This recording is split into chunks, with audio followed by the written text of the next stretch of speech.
आ जाए मेरे भाई, क्या हाल चाल है यार? कैसे हैं? ठीक ठाक हैं? मैं शुक्र अल्हम्दुलिल्लाह। बैठे बैठे बैठे बैठे बैठे। आप तो ईद के चांद ही हो गए, नजर ही नहीं आते कसम से। अरे क्या बताए नसीर भाई, बस नौकरी करने में लगे हुए हैं। मैंने तो इसीलिए नौकरी छोड़ दी कसम से। इंसान को जानवर समझता हूँ, घर बैठा रहता हूँ, अल्लाह अल्लाह करता रहता हूँ, गुज़र औकात हो जाती है। अरे याद आया, आपके जो नए किराएदार हैं वो सुने छोड़ के जा रहे हैं। तौबा करें भाई, किराएदारों से कसम से मैं तो बेजार आ गया हूँ। बेवा औरत थी, मुझे तरस आ गया, 2 बच्चियां थी छोटी छोटी। मैंने बोला चलो किराए पे दे देते, लेकिन उनके लक्षण अल्लाह बचाए अल्लाह। लच्छन? क्या मतलब? समझा नहीं मैं। ऐसा भी क्या हो गया? नहीं, किसी की ऐबजोई नहीं करनी चाहिए, लेकिन वो औरत देखने में इतनी मासूम लगती थी, इतनी मासूम लगती थी, ऊपर से बेवा थी।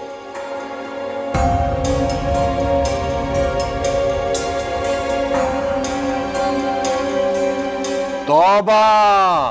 जब उसकी माँ को कोई फर्क नहीं पड़ता तो हम कौन होते बोलने वाले? भाई भाड़ में जाए। तौबा तौबा अस्तगफिरुल्लाह। कितनी शरीफ जातियां बनती थी ना, माँ बेटियां दोनों। अरे नसीर भाई, मेरे तो बच्चे उनके घर ट्यूशन पढ़ने जाते हैं। मैं तो आज से नहीं भेज रहा अपने बच्चे उनके घर।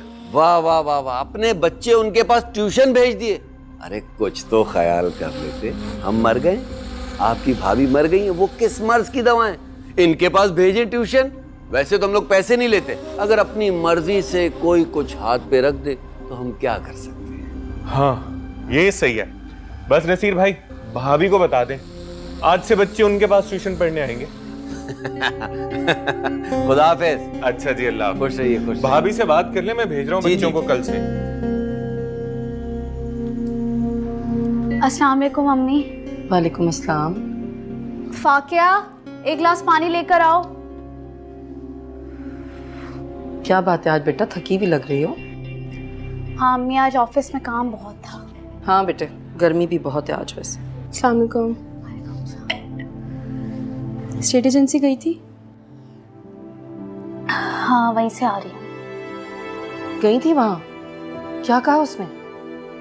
क्या कहेगा अम्मी, वो उसे तो अपना कमीशन मिल चुका है, उसे कोई दिलचस्पी नहीं है। साफ साफ कह दिया कि मेरा काम सिर्फ घर दिलवाना था। अब अगर मालिक मकान तंग कर रहा है तो मैं क्या करूँ? अरे तो उससे कहो हमारे एडवांस तो वापस दिलवा दे। मैंने कहा था उसे। मुझे ऐसे लग रहा है कि वो भी नसीरुद्दीन के साथ मिला हुआ है। काश कि उस औरत की बात मान लेते हम। इतनी बड़ी रकम फंस गई अम्मी, अब क्या होगा? जो होना था वो तो हो गया। बस अब तो फौरन के फौरन कोई दूसरा घर देखो और यहाँ से निकलो। मुझे तो डर है कहीं नसीरुद्दीन तुम दोनों को और कोई नुकसान ना पहुंचाए।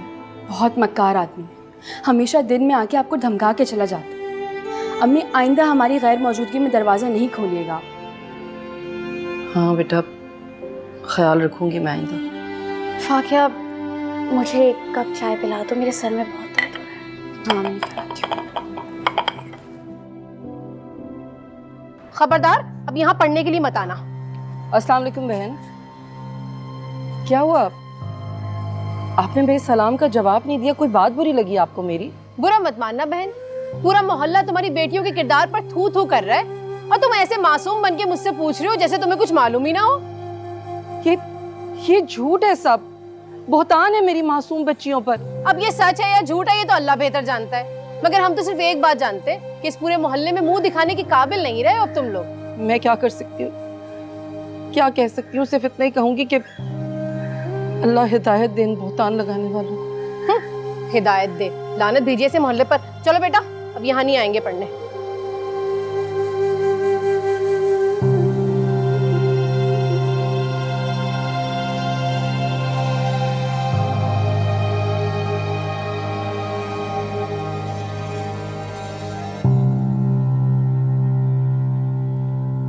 लाओ भाई, चाय पिला दो जल्दी से, सर में बहुत हमें बदनाम करके तुम्हें क्या मिलेगा? हाँ, आखिर हमने बिगाड़ा क्या है तुम्हारा? अरे बिजली और गैस के ज्यादा पैसे मांगे वो दे दिए, पानी की मोटर सही कराने और उसके अलावा पता नहीं किस किस चीज के लिए पैसे मांगे वो भी हमने तुम्हें दिए।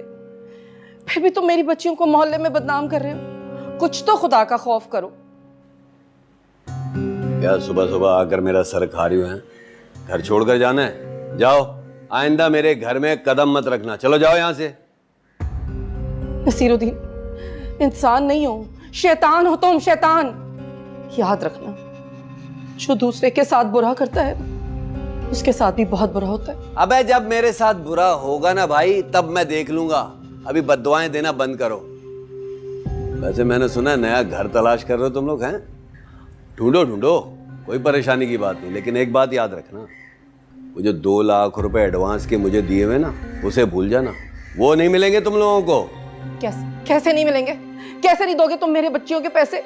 मेरी बच्चियों की हलाल की कमाई है, वो इतनी आसानी से हजम नहीं करने दूंगी मैं तुम्हें। बच्चियों की हलाल की कमाई क्या करोगी? पुलिस में रिपोर्ट कराओगी? जाओ करा दो भाई, पैसे चोरी भी हो सकते हैं, घर में आग भी लग सकती है, जो करना है कर लो, जाओ शाबाश। अल्लाह की लाठी बेआवाज है नसीरुद्दीन, डरो उसके कहर से। अभी जा रही हो या छोड़ के आऊं मैं तुम्हें?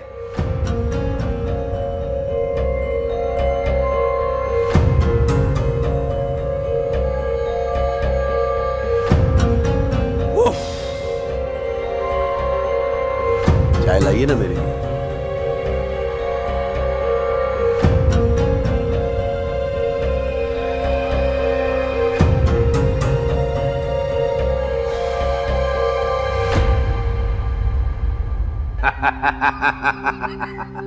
बच्चियों की हलाल की कमाई क्या करोगी? पुलिस में रिपोर्ट कराओगी? जाओ करा दो भाई, पैसे चोरी भी हो सकते हैं, घर में आग भी लग सकती है, जो करना है कर लो, जाओ शाबाश।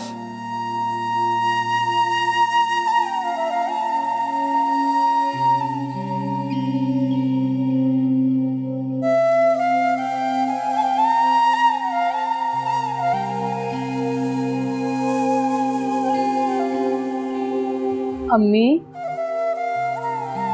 5:30 बज गए, तक ट्यूशन का एक बच्चा भी नहीं आया। अम्मी, क्या हुआ? आपको रोक क्यों रही हैं आप?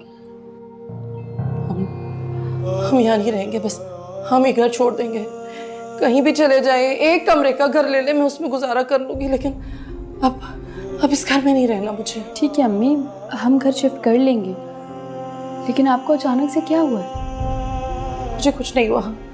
तुम रिदा को फोन करो, उससे कहो स्टेट एजेंट से बात करे और हमें घर दिला दे दूसरा, बस हमें नहीं रहना यहाँ।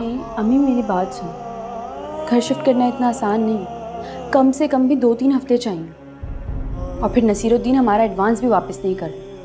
नए घर के लिए एडवांस की ज़रूरत होती है अम्मी, कहाँ से आएंगे इतने पैसे? ये नसीरुद्दीन है, अगर हमने ये घर नहीं छोड़ा तो ये खा जाएगा हमें। मोहल्ले के बच्चे भी इसीलिए नहीं आए आज पढ़, सारे मोहल्ले में तुम दोनों को बदनाम करता फिर रही है। मुझे नहीं रहना इसका, मुझे नहीं रहना। अम्मी आप परेशान ना हो, सब ठीक हो जाएगा। क्या करूं?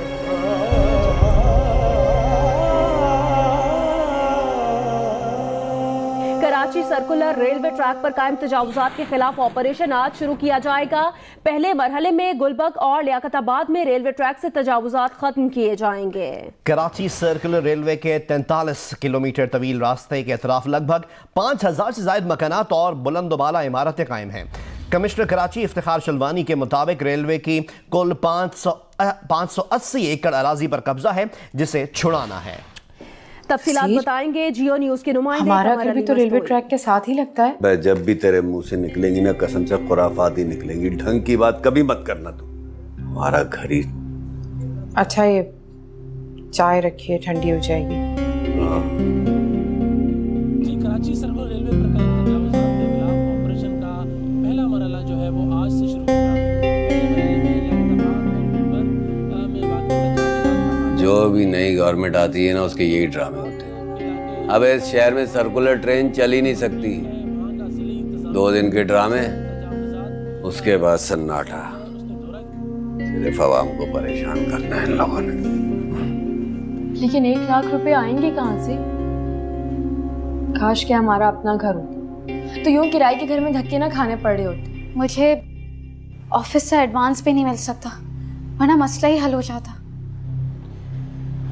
बस अल्लाह ताला हमारी मुश्किलें आसान करे। वैसे अगर तुम दोनों बुरा ना मानो तो मेरे पास इस मसले का एक हल है। क्या? मिलाती हूँ।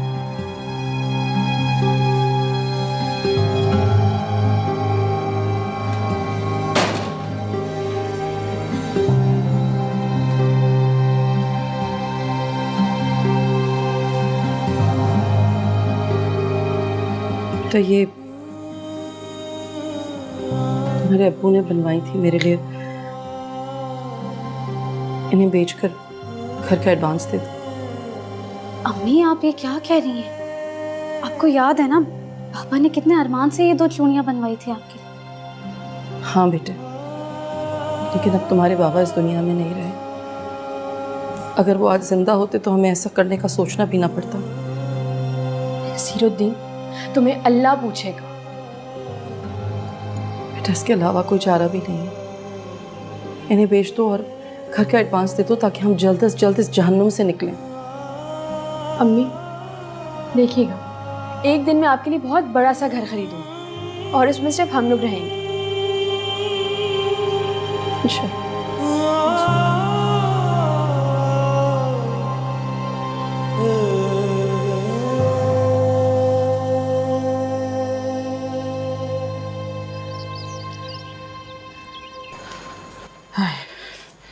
ये आ गया सामान। हाँ जी, सारा सामान लिया है ना? हाँ जी, देख लें, आलू भी लिया है मैं। शमसा बहन का सामान चला गया? जा रहा है बस। और अब्बू बाहर कुर्सी डाल के बैठे हैं, एक एक सामान गौर गौर से देख रहे हैं कि जैसे वो हमारे घर की दीवार और छत ना ले जाए। हद हो गई। अल्लाह उन्हें माफ करे। उनकी आंखों पे तो जैसे लालच की पट्टी बन गई। अब्बू हमेशा ऐसे ही करते हैं किराएदारों के साथ, इसीलिए टिकते नहीं हैं वो लोग, चले जाते हैं। आई थी माँ और बेटियां मुझसे लड़ने के लिए, एडवांस वापस लेने के लिए। मैंने एडवांस भी वापस नहीं किया और घर भी खाली करवा लिया। अब्बू आप ये गलत कर रहे हैं, हमें किसी का हक नहीं मारना चाहिए। अबे ओ, मैं तेरा बाप हूँ, तू मेरा बाप बनने की कोशिश मत कर। अच्छा, और ये सही और गलत की पट्टी ना किसी और को पढ़ाना। एक तो मैं तुम माँ और बेटों से ना बकवास कर करके आजिज आ चुका हूँ। तुम लोगों को पता है ये जो एडवांस आया ना, इसमें थोड़े से पैसे और डालूंगा, इस मकान के ऊपर एक मंजिल और डालेंगे और उसको बिस्मिल्लाह करके किराए पर चढ़ा देंगे। हैं? अबे ये जन्नत मैं किसके लिए कमा रहा हूँ? तुम लोगों के लिए। मैं आज हूँ कल नहीं। हैं? अबे अपनी सब्जी तरकारी की दुकान को उठाओ और चाय दो मुझे, सर दर्द से फटा जा रहा है। जी।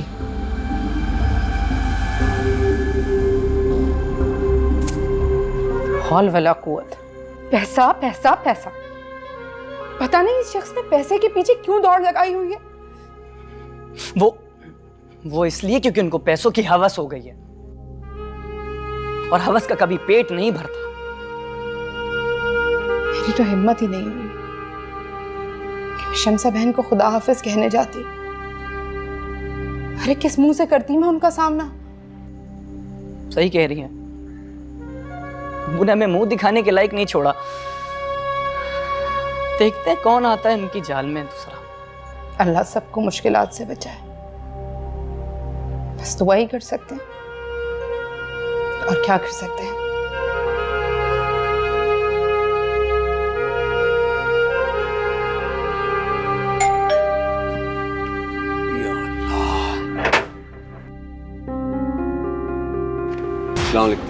अस्सलाम।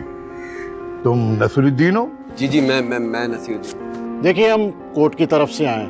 सुप्रीम कोर्ट के ऑर्डर के मुताबिक रेलवे की ज़मीन से तजावुज़ात ख़त्म किए जा रहे हैं, और क्योंकि आपका घर इस गली में रेल की पटरी के बिल्कुल करीब है, इसलिए कोर्ट ने ऑर्डर दिए इस घर को गिराने के, और ये उसका नोटिस। नहीं नहीं, ये कैसे हो सकता है?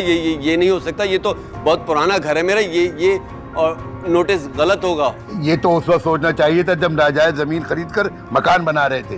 अरे भाई, इसमें मेरी गलती तो नहीं है ना, मेरा क्या कसूर है?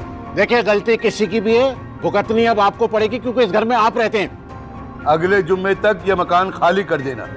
सरकारी लोग आएंगे और मशीनरी से ये मकान गिरा देंगे। चले साहब, ये और भी नोटिस बांटने, देर हो रही है। हाँ, एक बात याद रखना, ये मकान खाली कर देना, वरना हमें मकान खाली कराना आता है। अरे साहब, मेरी बात तो सुने।